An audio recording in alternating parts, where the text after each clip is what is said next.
Okay, let's get going then.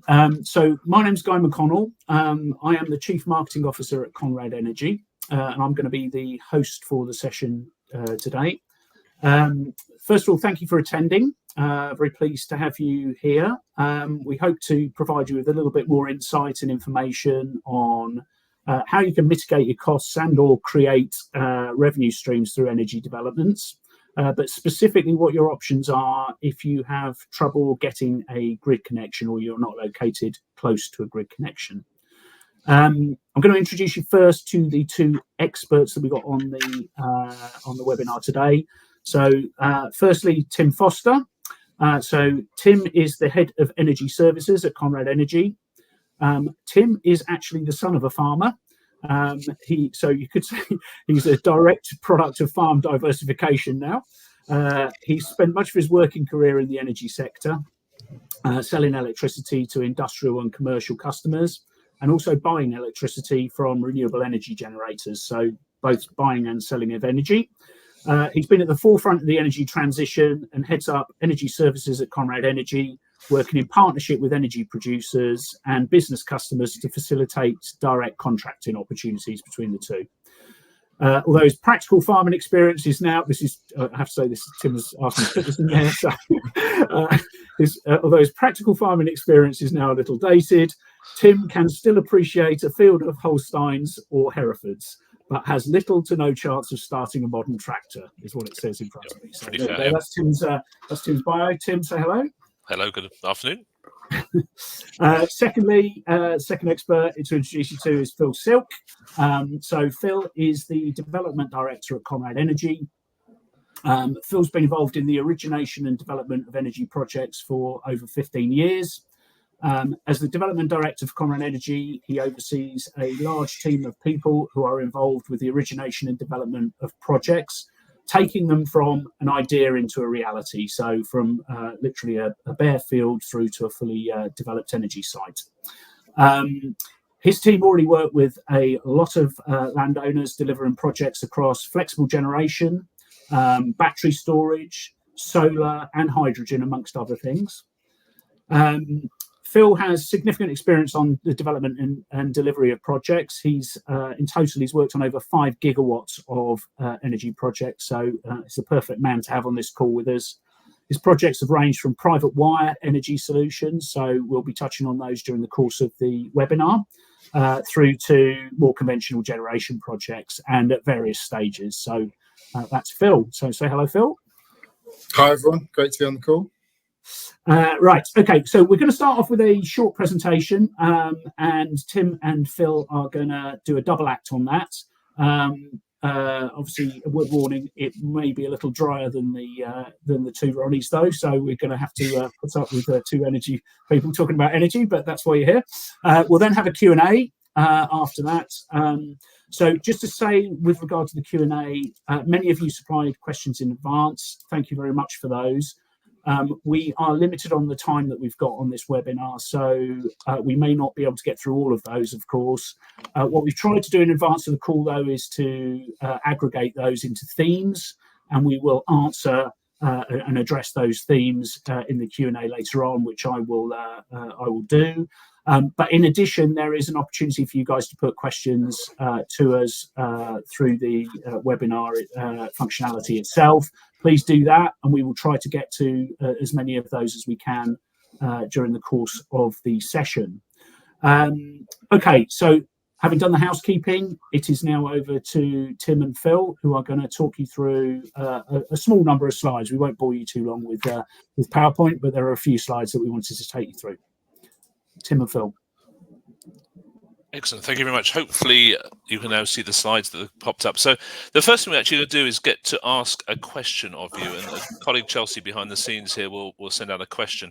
The first one we're going to ask you, and we're going to deploy a couple of these questions as we go through the slide deck, is really just to ask if you've been involved or you have renewables already on the farm, just to see how many people have actually developed renewables. So there'll be a yes or no question that pops up. If you can answer yes or no, depending on on the situation, that'd be much appreciated. But whilst you're doing that, I'm just going to start working through a few slides, and Phil is going to cover some areas. So just a little bit about Conrad Energy to start with. We are an energy company at our core. We started off really as an energy company looking at energy transition. So in order to move from centralized power generation, fossil fuel generation, you've seen a large amount of renewable energy has been deployed across the country. And in order to manage that on the systems, you need various products and services, backup generation, storage, and similar. And that's really where Conrad Energy came into being as one of those companies that is active in that market, providing services to the national grid. So keeping the lights on when we have issues regarding frequency or loss of supply. And incidentally, we had quite a big outage in an interconnector from Norway earlier this week that took out 1.5 gigawatts of power coming to the UK. So a lot of those batteries and flexible generation plant ran to make up the shortfall, both in frequency terms, if you notice the lights flickering, and also from the absolute power sense. So that is part of what we do at Conrad in providing those services. We also develop renewable schemes. We develop large-scale solar and battery sites, so battery energy storage, as well as sort of larger rooftop or behind-the-meter energy generation schemes, which generally feed into consumers via a private wire. We also provide a number of larger services to National Grid. These are around grid stability projects, and a couple of those are being built over in East Anglia at the moment. As Guy said, where I sit is actually on the energy services side of things. So we actually have an energy supply license, which allows us to buy and sell power to large corporates. Our offices are in Abingdon. We also have another office up in Barnsley. We're about a 200, just under 180 people company, and we're active across the whole UK market. So that's enough of the promotion for Conrad. I'll just move on to the next slide. So, Phil, I think I'll just hand it. Yeah. So I'll jump in here. So, yeah, just over the next couple of slides, I'm going to talk about what are the opportunities you have for energy projects on your land, and then also kind of what are some of the current challenges that they're being faced and what might lead you down kind of specific routes and decision processes around that. So, kind of, yeah, one of the first options, and it really depends on what you're doing on the farm and what energy requirements you have, but one of the initial things that you might consider and want to do is supplying yourself with your own additional electricity. So clearly everybody will have an import from the grid network, and there might be opportunities where you want to diversify further and increase kind of the energy requirements, but maybe that's not always available, or you're looking at how you can kind of come up with cheaper energy solutions. So can you build a small scale solar farm on your land that will provide you that electricity for a period of time? That's one opportunity, and we've seen a lot of that. You know, historically, there's been the feed-in tariff schemes that have allowed landowners to build their own small scale solar farms, as well as small wind turbines as well, and there's opportunities around that. One of the next opportunities that you have, and you've probably seen a lot of press around this, and particularly with the Labour government coming in and some of the drive to additional renewables being on the system, is utility scale generation projects. So these are projects that will be connected to high voltage infrastructure that would generally be within close proximity to the site, to the farm. So whether that's somewhere between 1 to 2 kilometres away, depending on the scale of the project, and that could be a wide range of mix of technology. So it could be a wind farm, could be a solar farm, anaerobic digestion, battery storage, a whole host of different things. And these each have kind of different requirements and different benefits to the system. Clearly, some locations are going to be better for solar versus other, and likewise with wind as well. Typically, for something like a battery storage project, they could range from, say, 20 megawatts to 100 megawatts, and you could be using an acre to 6 acres of land for that. And the benefit of that is having rent paid on an annual basis, which is typically index linked. And then for something like solar, you're looking at around 1 megawatt of solar per hectare installed capacity as well. And clearly with these types of projects, there is a long-term benefit in terms of diversifying the use of the farm, having a revenue for somewhere between 25 to 40 years, which is index linked and from a reliable and stable income source. But there are also some challenges around that, primarily currently with the volume of projects and some of the grid delays. So I'll come on to that in a bit more detail on the next slide. But the other opportunity that landowners have is around private wire supply. And basically what this means is being able to install a solar farm or a wind farm on land remotely, and being able to run a cable from that solar farm into a nearby business that is a high energy user. And that ultimately serves a number of benefits. So it will, or it can, reduce their overall energy consumption. So again, it might be they are looking to expand and increase their overall energy capacity, but they're struggling to get that from the grid network. So this provides them additional power they can use. It also allows them to save costs from the imported electricity from the grid network by having power coming from an alternative source that's over a period of time. And there's a number of ways that they can do it, whether that's them funding it directly or people like ourselves, which go and develop those type of projects and provide solutions to businesses and fund them for opportunities. And they're really good opportunities to do. They also clearly provide sustainability benefits as well by having solar farms which are nearby. That could also include things such as rooftop solar directly on the business, but there are limitations to the amount of space available in order to do that. So going on to the next slide. So why would you potentially kind of consider one option over another?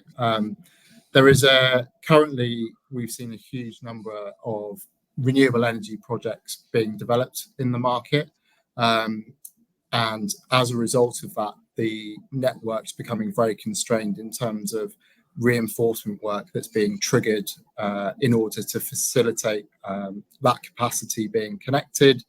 The government have made some very clear objectives and targets to meet in terms of trying to get more renewable energy connected by 2030, but historically there has not always been sufficient investment in aging infrastructure. A lot of the electricity network was built in the 1960s, and there's been partial upgrades to some of that, but over the recent period we've seen significant growth in renewable energy demand. So the network's trying to facilitate that, and what we're seeing is a number of developers receiving grid connections that are post 2030, stretching out as far as 2035, 2037.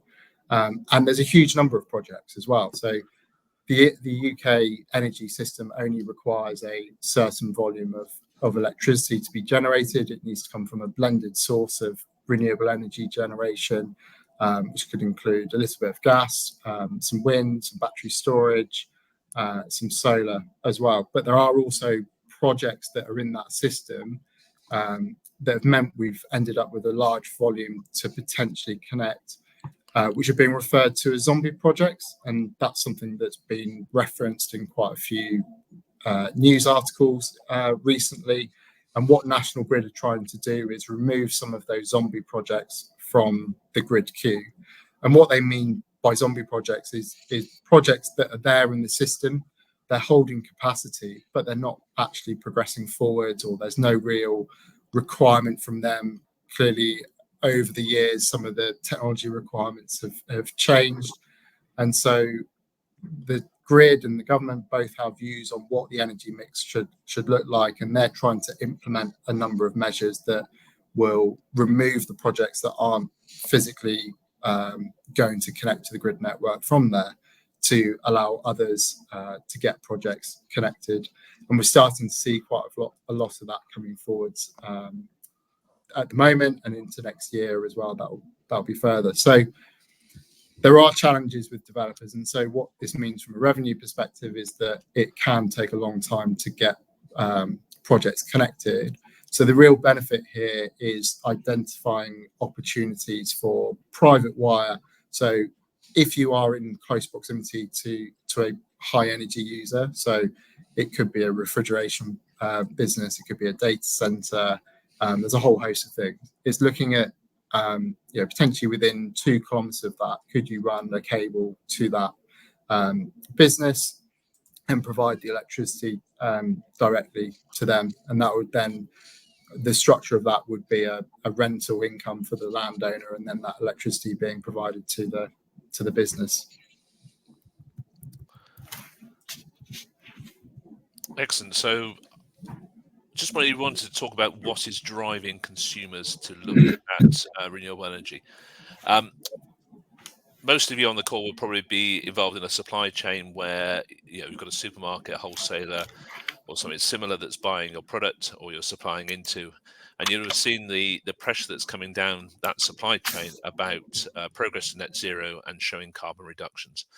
So most organisations now that are active have a very clear environmental and social governance policy, which states they will be driving towards net zero in some time between 2030 and 2050. Depends on the sector and the drivers within that sector as to what date it will be. We're also seeing the impact really of a lot of government pressure, certainly with government contracts directly with providers are actually requiring them to demonstrate a clear net zero pathway. And given that energy is quite a large proportion of many businesses' costs, then the energy element is very much in focus for them, and they're looking to implement a low carbon energy solution. And this could involve buying energy from the grid or a green energy contract, but more and more we are seeing organisations starting to look at directly contracting with renewable energy schemes for a couple of other reasons. So the first reason really is to look at the energy price shocks. So we all saw the effect of the Russian invasion on Ukraine, and particularly thereafter some issues around French nuclear power supply in Europe and what impact that had on pricing. If you bought diesel or fertilizer a few years ago, you would have seen how much that went up. Those are all directly related. Energy is similarly directly related to the movements in wholesale costs, and prices rose significantly. Yes, they have come back down recently, and they're back now to levels perhaps we saw pre-Ukraine. But those price shocks and really where prices could go have prompted many industrial, commercial, business consumers to look at ways of mitigating that price exposure, both in the short term and also the longer term. And the longer term route is really through direct contracting with a renewable energy scheme, renewable energy generator. So that's really pushing it from the business side on price. The other push really on from the business side is on the credibility. A lot of companies claim to be green, but a lot of them then fall by the wayside when there's proper scrutiny put in to look at those claims. So again, a business consumer, energy consumer, is looking really to directly contract with renewable schemes to allow that authenticity, to allow them to basically be in a position where they can clearly state that the energy we're buying for the business comes from a renewable energy source. And ideally, if that source is next to their factory, next to their distribution center or similar, then it is very easy for them to point to that and to actually have the confidence that they are not being accused of greenwashing or similar. So what makes a good neighbours? As Phil's already said, there are a few obvious things to look out for. So ideally, these energy consumers, you're looking for businesses that are complementary in their energy use to that renewable energy generation. So businesses that can consume energy during the day or reasonably well during the year make really good partners for renewable energy behind the meter or private wire schemes. There are some big energy consumers around now. The typical ones you see in an area such as your distribution warehouses, cold stores, processing, grain stores are all good energy demand. They're predictable. They quite often match the farming year as well with their energy demand profiles. As Phil mentioned as well earlier, we're seeing quite a big increase in data center and data center demand. These are very energy intensive uses, but also the rise of the distribution centers at many motorway junctions. They again consume a lot of energy, especially if they are consuming power. So ideally, from a business perspective, what you're looking for is a business that consumes energy through day and through night. Not quite so an issue with the night demand if it's a solar site, but certainly you want to see energy demand during the day and a reasonable, consistent demand through the year.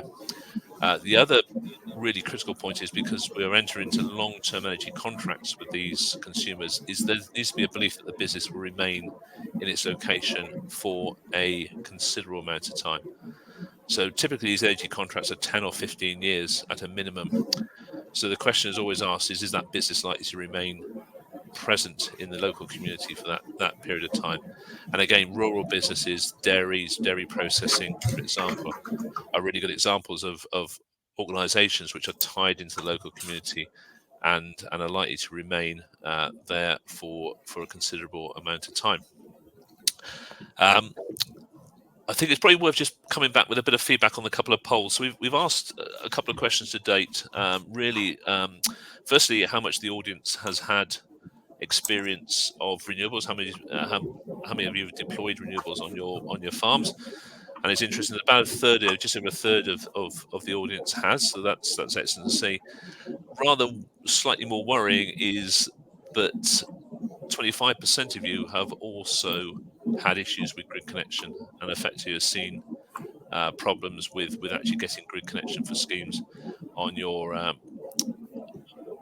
sorry, only 25% have actually been able to secure a grid connection. So 75% of you probably have had issues around grid connections, and that's quite reflective of what we're seeing across the whole of the UK. We've now got probably going to hand back to Phil, who's going to work through a nice example really to show what this looks like in reality. So Phil, can I just hand back to you? Yeah, thanks, Tim. So yeah, I was just going to talk here and just highlight the process that we've been through with other parties, both with landowners and with our customers. So and our customers being the high energy users, and kind of looking at different solutions for them. For every really where this starts is finding a customer at the end that has a requirement for the additional electricity use, and analysing their that usage, the half-hourly data that we can get from them as to what would be the best solution to them. So will a solar farm meet their kind of increased demand or reduce the overall capacity? Would a wind farm be better? Could a battery provide some savings because they can shave some of the higher energy cost periods versus and reduce that over the lower demand periods as well? So really that's the starting point of understanding the business and what the specific requirements and benefits of each opportunity might be.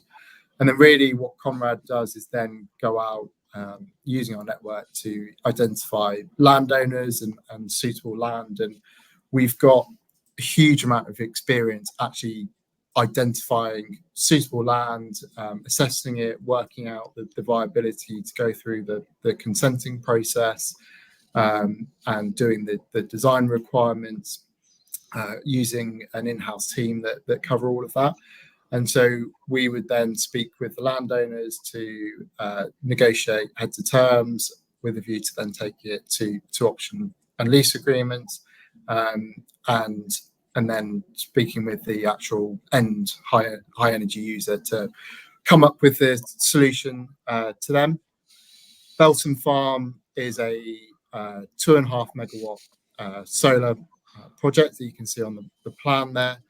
And we put that into construction a couple of months ago. So that's currently in build and is due to be operational next year, probably end of Q1 and early Q2 next year. And really, we've taken that right from the initial concept all the way through. The planning process is local authority dependent and can fluctuate, but the statutory timeframes for determining an application are between 8 and 12 weeks. Typically, we see these consents taking 3 to 4 months. And prior to submitting that planning application, there's a period of time where we need to undertake surveys on the site. So that might be ecological, archaeological, as well as flood water or flood risk, drainage assessments as well. And that all gets incorporated into the scheme, and Conrad would do all of that. And then within the scheme itself, as we go through that development process, and what we've highlighted on here is incorporating kind of some of the key fundamentals of projects now. So since February 24, there has been a requirement to incorporate biodiversity net gain into all projects, and that's to ensure there's at least a minimum of 10% net gain seen on a site, and ensuring that it's measurably in a better state than what it was previously. So there's a number of ways that we can do that, whether that's through wildflower meadow planting, tree planting, additional hedgerows and buffering. And then as part of these schemes as well, particularly on solar as well as the wind sites, incorporating some of the ecological enhancements with bird boxes and hedgehog habitats as well, a whole mix of things. And then also there is an ability with things such as solar to be able to continue utilising that land for farming, specifically around grazing. If you graze the land for sheep, then that's an option which saves on mowing and gives a friendly alternative. So, and really, like I said before, kind of keep going back to the points, there's a massive benefit to some of these businesses nearby. Each site has its own specific requirements to consider, and that's part of the process of working out how we consider the different design elements to ensure it's a successful scheme. But ultimately, it will provide sustainable energy and energy solutions and energy security to businesses longer term. Right, I think that, I don't know if there's anything else on that, Tim. Otherwise, I'll pass back to you. And no, I think that's it, Guy. I think it's yeah. question time. So thanks to Phil and Tim. It was an interesting presentation. I think from the polls that we've seen, there's obviously a number of people here who have problems with getting grid connections, and I think the private wire route that they've outlined is an interesting solution to get around those issues. So thanks for taking us through that. What we'll do now is jump into a few questions. As I say, some of these are kind of aggregated themes that we got from your submissions before the session. We'll start with a few of those, and then we'll jump on to some of the ones that are coming up in the chat. So start with maybe a relatively basic one, but one which might be useful to explain to those that aren't as familiar with how energy works. Can someone explain the breakdown of an electricity bill? So sounds like a fairly flat question, but it's quite an interesting one. So I hear mention of commodity costs and government taxes, but what does it mean? So maybe Tim, might be one your area. If you want to just explain. Guy. Yes, it's obviously very pertinent, because this is sort of the breakdown of what makes our energy. So typically at the moment, your energy bill, if you contracted round about today for energy supply to a small business, a farm or similar, you'll be paying roughly 22 pence a kilowatt hour. That's the average price of electricity delivered to your meter. Of that 22 pence, about 8 pence of that is actually the commodity cost of power. So that's the actual fundamental cost of electricity at the moment. We're in quite a reasonably benign wholesale market at the moment. Gas prices are low, oil prices are low than they have been across the recent past. We are reasonably okay from a weather perspective, although it's getting a little bit colder. But generally, prices have been pretty much sideways and flat from a commodity perspective. So 8 pence of your 2022 to 22 pence is the commodity element. You then get into what are generally called sort of the third-party charges, which go by lots of different names: third-party charges, government taxes, subsidies, etc. But these are the bits that are added on, effectively two things, one of which to get your power from where it's produced to the point of consumption. So this covers the wires costs. So this is the transmission, distribution, use of system charges, and losses that occur along that way. So as power is transported through the wires, you lose a little bit along the way. Unfortunately, as consumers, we all pay for that little bit of loss to the environment in general. So our energy gets uplifted by there. And also then we have a whole range of money that is actually paid back through subsidies. So if you have feed-in tariff sites, systems on your farm, or previous renewables funded under the renewable obligation, that money is collected effectively through our energy bills and is then passed back through to generators.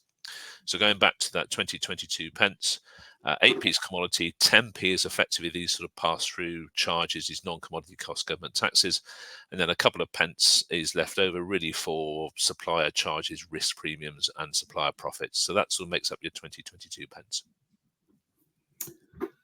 Thank you, Tim. So yeah, an awful lot of money is saved if you generate your own electricity. Then, Tim, is really what we're saying. Yeah, I think that's the key thing about it. If you think about anything you generate yourself and consume yourself, you avoid 10 to 12 pence a kilowatt hour on your bill, even if you assume the value is the same as the commodity cost, the wholesale price of energy. Yeah. Okay. Another question. Not surprising that we've had this question because I'm sure everyone's interested in it. What are the income options? So, do you lease the land? Was the question, or are there other income streams? So that might be one for Phil. So, what's in it for the landowner or the farmer? How does it work from a financial perspective? Oh, you're on mute, Phil. Thanks, Guy. Yeah, so in terms of what the income options are, we typically you would agree with the landowner an option period whilst the project goes and secures planning consent and goes through the process to get the project ready to go into construction and become operational. As part of that, it's typical for a developer to pay an option payment for that, which can vary on the technology of the project. And then really around the actual long-term revenue, it's typically based either on a per megawatt installed capacity or price per acre of land that's used. And then that is then linked to indexation, so typically CPI over a period of years. So it could range anywhere from 15 to 40 years that lease would be in place with the landowner. And then there's potential opportunities to receive a share of some of the upside of the selling. So we call it a revenue share on the income that's generated from that private wire solution, which then gets added on top of a minimum rent that the landowner receives. So there is some benefits for having that and for the savings that are generated to the energy user. And what percentage, Phil, might that be roughly? I mean, difficult to say varies, I'm sure, but what kind of percentage on a profit share would you be likely to get if you're a farmer? So that would typically kind of be somewhere between 4 to 5% of the revenues in addition. So taking away the general rent contributions that are paid, and then the difference on that is then paid back. In terms of just a couple of other options, so I mentioned about the biodiversity net gain requirements with projects going forwards, and typically for solar we see that actually you can gain quite high levels of biodiversity.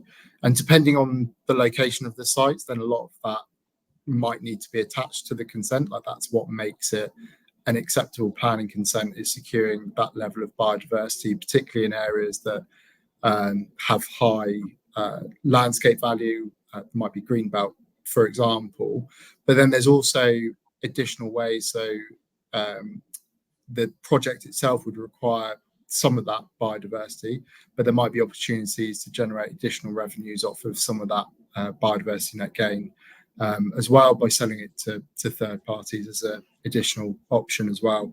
And that would be contracted over a longer period, and that could be sold off to other third party developers. Thanks, Phil. Probably another one. Sorry to keep you going, but there's another one here which I think is kind of relevant and follows on from that question. How much disruption is there to the farm during construction? So, how much mess is made? How much how much noise, etc., during the construction phase? Can you? I know again it will vary enormously, but can you give us an idea? Yeah, this is a really important one. And I think it also comes down to selecting, if you work with a energy partner on this that will develop the project, working with the right one that puts the health and safety and their responsibilities to the top. The key thing is working with the landowners to agree the best methodologies about working. Clearly, you as the landowner understands that land better than anybody that's coming along to develop these kind of projects. So understanding kind of what the drainage requirements are, what the flood risk, what's been the impacts historically, are really important to share with the developer, and then for the developer to take that on board and incorporate that into their designs and the project as it gets delivered. Clearly, in building these projects, and depending on the type of technology, there will be different levels of impacts. Normally a lot of the major upheaval would be during the early stages of the project. Over the first, if we're constructing, say, a 15 megawatt solar farm, it might be over the first 2 or 3 months as we bring in the major bits of equipment and install that. So all the frames and all the panels. But then actually, when you get towards the back end of the project, over the fourth and fifth months, then it turns more to the commissioning, and then that's more just individual vans turning up to site to work it through. But with any project, we always look to find that balance, working with landowners, but also the local community as well, to inform them of what we're doing and why and how we can then address it. And part of that is ensuring that we've got lines of communication to people in order to take on board any feedback or comments as we go through that process. But generally the type of disruption would be HGVs coming in for a short period, and then vans. And then longer term, once the actual project is operational, and it obviously sits there for a long time, is typically a man in a van every 2-3 weeks, just to check and undertake some maintenance. And a lot of these sites are monitored remotely. So very little disruption once it's built then? Yes. Yeah. Very little. Okay. One for Tim here. Do I or do you approach the business over the hedge? So who does the selling to the business? It depends on how well you get on with them, and certainly from my growing up, I know my parents got on quite well with some neighbours and not quite so well with others. So I think with all this, if there is an existing relationship that you may have, it might be the dairy you're supplying milk into, or it might be the abattoir or something similar. That or they might actually be a tenant of yours already, actually, with their development. If you've got a good relationship, it's worth having that conversation to start with. But I think the key point here is that if you think you've got some land that could be available for a smaller scale renewable energy scheme, and you're struggling with grid connection, and there looks like there's a local demand customer nearby, then organisations such as ourselves, such as Conrad, can actually go and have that conversation on your behalf, and it can be completely anonymous, as in, we don't disclose who that potential generation site is or where that is, but it's those sort of discussions that can happen. So I think it's horses for courses. If you get on really well with your neighbours and you can bring this conversation up, please do. If not, then there are lots of ways that they can be approached. There are a lot of people in those organisations that are looking both at energy from a cost perspective, but also from the environmental side. So I think you'll find maybe not quite a fully open door, but certainly it will be ajar. Okay, and another one interrelated with that. What sort of contract length are these businesses looking for, Tim? What would they normally expect to sign? Are we talking here about short-term contracts and or these very long-term contracts? What's the average duration that you'd expect to be selling the energy across to the business for? Yeah, it's an interesting point, because excuse being a bit anarchy again on the energy side of things. So organisations, bigger organisations, buy energy now under a sort of flexible risk manage point of view. So it's a hedging strategy. And you may see the same with maybe how you purchase fertilizer or fuel in the farming sector. What they're looking to do is effectively use options to build up their risk profile. So they contract some short term, some long term. And the way they look at generation, such as private wire generation, or we may have also seen through what's called corporate PPAs, this is remote sites where the power comes in through the wires, is they would look to use this as one of those longer term hedges. So they would look to buy that power for multiple years, 10, 15 years, to form that sort of bottom base load, that bottom slug of power in their consumption. And that way they lock out the cost, and that means they can then be more proactive in facing the market for what they need to top the rest up with, or potentially look at other near site renewable schemes, for example. Thanks, Tim. One for Phil here, actually coming on the live questions from Gary Markham. So how far can the private wire be to the neighbouring business to still be viable? So what distance are you looking for a business near to your farm? Yeah, no, that's a really good question, and it ultimately is dependent on kind of a few factors. But if probably the key one is the quantity of the energy that they could potentially utilize to benefit them. So if it's a very low energy use or kind of smaller site and they're only using 1 or 2 megawatts of electricity, then it's very difficult to run cables too far away from that in terms of making it a viable project. And you would look at opportunities for things like rooftop solar, which are very quick and easy to do. It's worth mentioning with rooftop solar that actually you don't need to go through the same planning requirements as you do with ground mount solar. So there's abilities for that to be permitted development, and you go through a separate process for validating that. But really, if you're looking 5 megawatts up to 15 megawatts, you can go a reasonable distance away, and the higher the megawatts, the longer the distance. So probably at a minimum you could go at least 1 kilometre, but maximum maybe up to 3 or 4. But clearly the further with the higher megawatts, that's a benefit, but clearly the further you then go away, the higher the costs are that have to be incorporated into the overall fundamentals. The other bit to factor into that is the asset life as well. So solar typically has quite a long asset life. It can be installed for 40 years and sit there generating. Wind is typically 20 to 25 years, although that's starting to increase as well. And there's also opportunities for repowering at a later date. But yeah, it's a bit of a balance, and you'd have to look at kind of site specifics.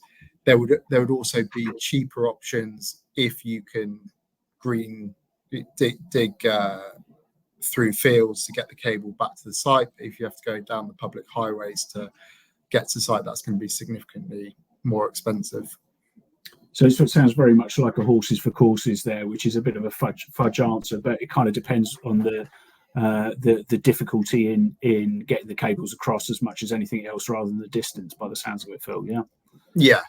And if you start to include other infrastructure as well, such as railway crossings, motorways, they are all kind of barriers to trying to get to a business. It's not to say it's impossible to do it, but it's just additional cost that needs to be considered and factored into being able to deliver that project.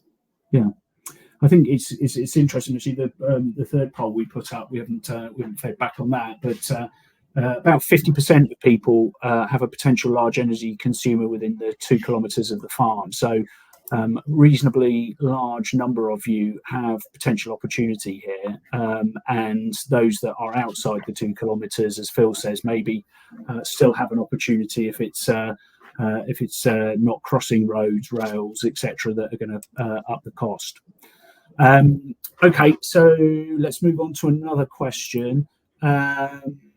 Right, so got one here from Tom Price. So other than agreeing terms with multiple parties, are there any barriers to implementing over-the-fence electricity generation for domestic purposes, i.e. supplying a local hamlet or village? Tim, is that anything you could deal with? Yes. It's, the simple answer is probably yes, there is a way of doing this. There are a whole range of local energy sort of supply type models, local energy ways you can supply under what's called energy service companies, etc. And there's a whole range of off-gem exemptions that allow you to do sort of supply through the public wires network, and these were put in place years ago to sort of facilitate the very thing that question was asking about. The reality is they are very complicated, and you need a willing supplier to do all this. So Conrad Energy, for example, we don't hold a domestic supply license. That's a level of detail that we just can't get into with our. That's why we're just not set up to do that. But some of the larger suppliers, the ones you actually see for a domestic supply, would probably look to do that. So, in theory, yes, you can set up an energy services company. You can then do supply through the public wires to consumers. Those consumers, can be sort of local domestic consumers. So there is some advantage around there. There are lots of license things that need to be considered, and my recommendation is probably to have a chat. Ideally, if you can find a friendly consultant to give you some free advice around that, but that would probably be where I would start. Okay, thank you for that, Tim. Another one for you. What are the main risks I should consider, and is it risk-free? Right. The answer, of course, is no, it is not risk-free. The main risk you've got to consider is that you are building a generation scheme, or there's a generation scheme going on your land that has a connection, or its consumer is affected that neighbouring business. So your way to the grid, or way to the consumption, is actually through that business. So provided that business remains and provided it continues to consume power, everything is great. Obviously, if that business changes the way it uses energy, reduces the amount, then potentially there are risks associated with they cannot physically consume the power you're generating. And if there is no grid export capacity in the area, then you will gradually be constrained back on how much you are generating. Now, that may be accommodated within the scheme and within the model, the business model you have, but there's going to come a point at which that curtailment will become detrimental to the scheme's viability. And then ultimately, at the end of that, there is the sort of doomsday scenario where the business you are supplying goes bust, or completely departs the UK and takes their processes elsewhere. So there is some risk associated with it. It's one of those things that needs to be discussed. It's quite often a difficult conversation because any business you talk to will, of course, be positive about their outlook. But there is things you need to look through to understand their business model, their credit position, and their sort of longevity of use. Now, there's obviously some easier wins around if you look at businesses that are tied into particularly rural areas, and we mentioned sort of grain, milling sites, dairies, etc., where there is a demand, and if you're close to distribution centres, then those sort of businesses are appearing like dandelions in the lawn at the moment. So you will see lots of potential demand there. But I think there just needs to be a little bit of caution around that. That's probably the principal risk to look at. There's usual ones around intermittent renewable and how that's managed, and also potentially sort of longer term risks around sort of the operation and maintenance of the scheme, construction, operation and maintenance. But as Phil said earlier, if you deal with a good partner in this, then those risks are generally mitigated. Thanks, Tim. Got a couple of questions come in about BNG, biodiversity net gain.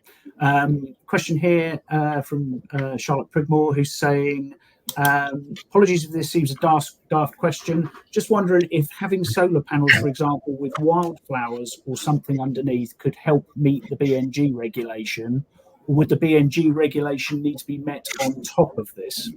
So, Phil, what are you going to do to get over the BNG regulations? How difficult are they to meet? Yeah, no, 100% that if you improve the existing ground from what it was previously, that would count as meeting the biodiversity net gain requirements. So if you turned it to a wildflower meadow, clearly with agricultural use, there are quite high levels of biodiversity depending on the use of the land. If it's grassland already, that's quite a high benchmark to do. And so then how do you get to 10% increasing on top of that? So it's generally a mix of different opportunities that we incorporate into the schemes to ensure we achieve that. So wildflower meadows across the whole area would be one opportunity, as well as additional hedgerow planting, tree planting. There could be also things that we incorporate within the drainage scheme, for example, where we have a pond and have improvements around that facilitate ecological enhancements around that. And ultimately how BNG is calculated, it's in a complicated spreadsheet that certain individuals know how to work. So we work with our consultants, our ecologists and our landscape partners. They do all the design work to look at how we kind of sympathetically incorporate the project into the landscape and screen it so it doesn't have impacts on neighbouring residents and other, if it's in a sensitive landscape area. And then those different inputs and designs that they come up with go into this calculator to then work out what is the ultimate biodiversity net gain. So there's an initial benchmark of current existing condition, and then how do we get to the 10%? And I think, like I said earlier, typically we see on solar that we're achieving far in excess of 10% biodiversity net gain for solar projects. And similarly for wind sites as well, they would be quite high. For a battery site, that would be slightly differently. The battery site itself is a kind of stoned yard with infrastructure in it, and then we'd have an area around the perimeter of the site which would then be dedicated to BNG. Okay, thanks for that, Phil. Tim, good question here from Ian Scott. Given wind and solar energy generation is an inconsistent, fluctuating supply, yet users' demand is often consistent, how does private wire supply match supply with demand and ensure the user receives sufficient, consistent energy to meet their demand? So you've got a wind turbine that's not spinning and a business that's still consuming. How does that all work? Yeah, this is why you have the backup of the actual business already connected to the grid. So there's two ways of looking at this. The way that most sites are configured is that generation will sit, and you will manage the intermittent generation as part of your business. You will effectively be buying power in from the grid when the solar, when it's dark at night or when it's a still calm day. And that power would come in from an energy supplier. There's generally a sort of small amount of price increase to cope with that intermittency, but it's one of those things which is inherent and understood in the business, in the energy sector. I think the other thing to look at, and we're starting to see a little bit of interest in this, is whether or not storage, as in battery storage, can actually add value to this. The main issue with storage at the moment is that it's duration. So the example I'd always use is if you have a nice sunny day, you'll produce a lot of power during the day. What ideally you want to do is use some of that power to supply the business, and then maybe a bit more to top a battery up, which will then continue to supply that business as it becomes dark and into the night period. Now that requires storage capacities that are sort of multiple hours, ideally 4, 8, 12 hours type storage, and that's not quite there yet, although there are some promising signs from there. So I think, just to answer the question, it's managed through the grid, it's managed with the supply contract to the consumer as a power purchase agreement from the asset to the consumer. There is no account taken of that, although there will be obligations for the scheme owner to actually provide forecastings of any outages or unplanned outages of the generation, just to help that consumer manage their contracts onwards. Okay, thanks for that, Tim. And kind of another one for you. What would be an example? This has come from Sylvia Rockhouse. What would be an example of a large consumer? How many megawatts is the typical private connection? So what size businesses are we looking at here? Are Okay. they? Yeah, go ahead. Yeah, I think so there's two figures that we talk about a lot in the industry. Is demand, as in how much they demand in a year, and then their sort of peak maximum demand or their consumption in megawatts. So a business, for example, Belton Farm as a cheese manufacturer will probably demand roughly 4 to 6 million kilowatt hours a year of power. Now that demand will be spread during the day, and they will range from anything of a couple of hundred kilowatts of demand overnight to maybe a couple of megawatts of demand during the day as they move for their processing.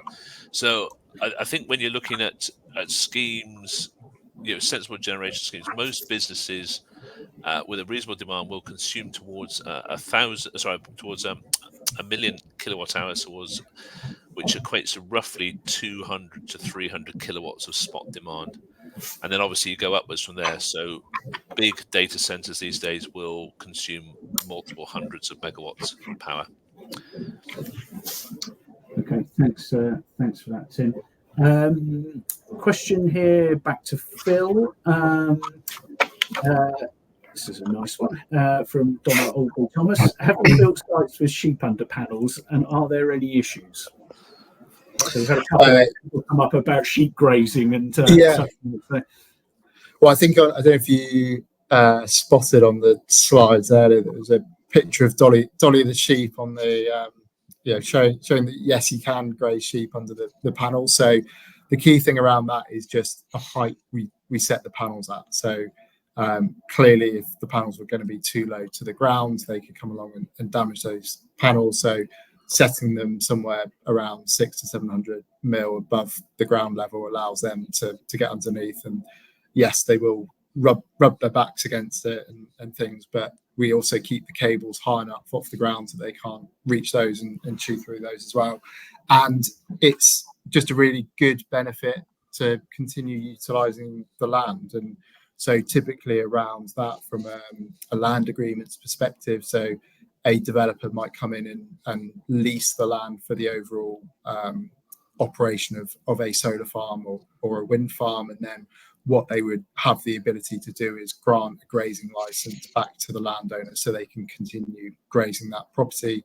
And clearly having sheep is much better than getting out a mower to come and trim in between it all anyway. Just natural grazing over time.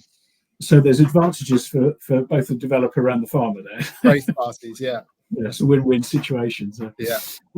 Whilst you're on, Phil, we've had one from Paul Lindop who asked what regulations govern the physical private wire installation and operation. So, you were talking about some of the challenges with reaching the business consumer effectively.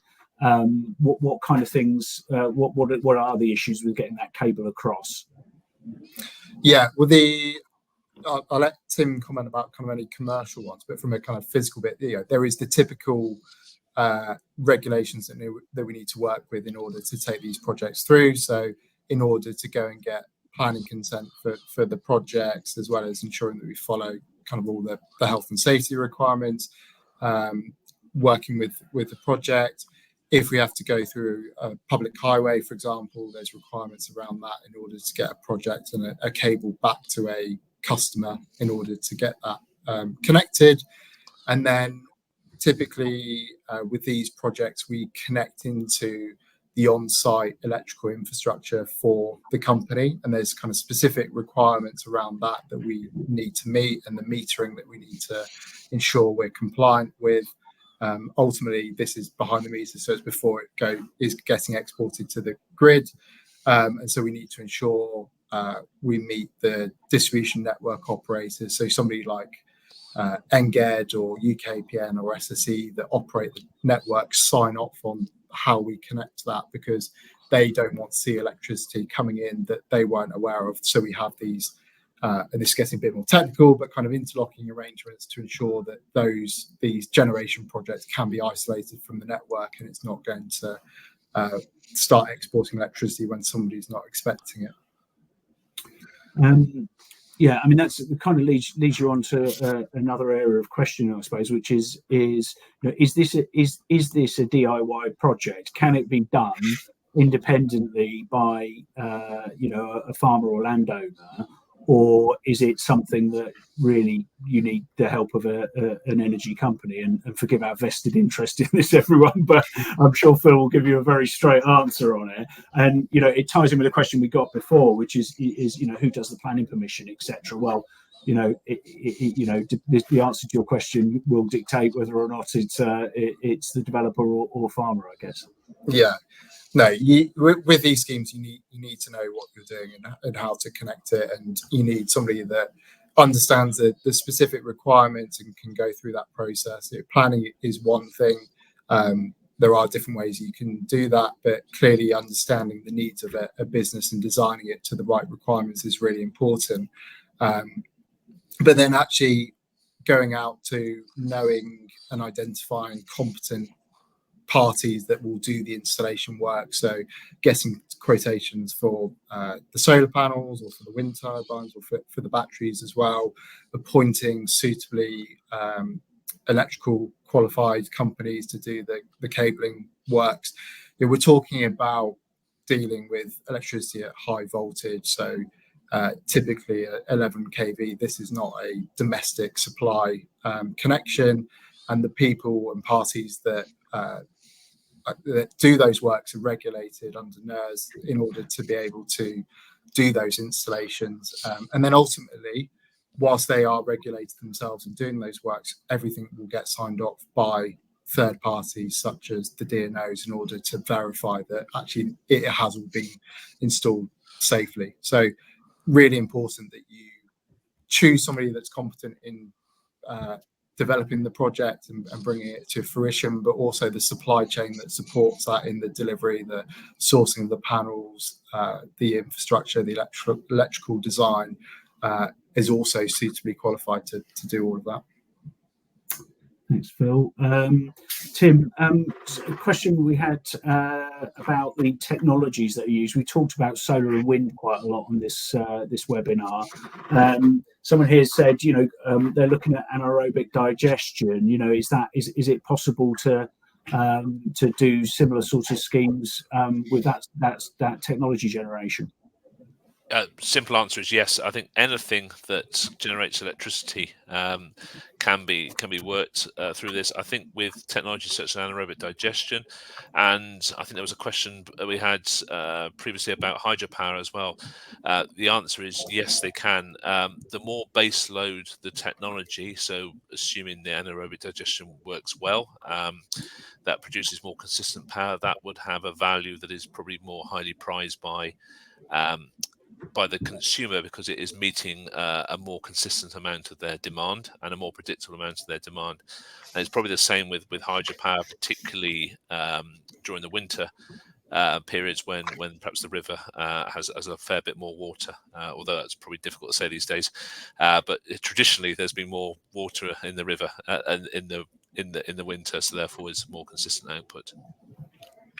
And probably the last one, I think, for Phil, in your direction. Can you just give us an idea of how much land you need for various different schemes? Just a kind of ballpark of, what are we looking at if we want to do a small scale solar project, for example, versus a very large scale solar project or a wind turbine, etc. Yeah.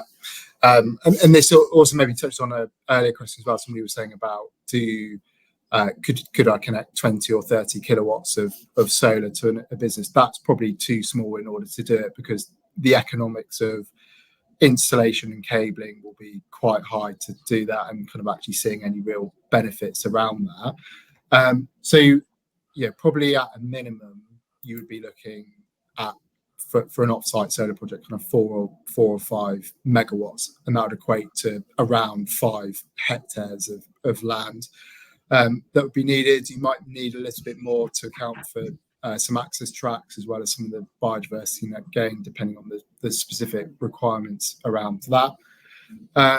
For a battery project, you could be anywhere between half an acre to 6 acres of land, depending on the scale. But typically for this, you'd expect that the batteries could be located on a high energy user's plot of land, because they might only have a megawatt or a couple of megawatts to do it. So you're going to be at 20 megawatts or 30 megawatts for an off-site one, which is probably a conventional battery project that's generating and connected to the grid network.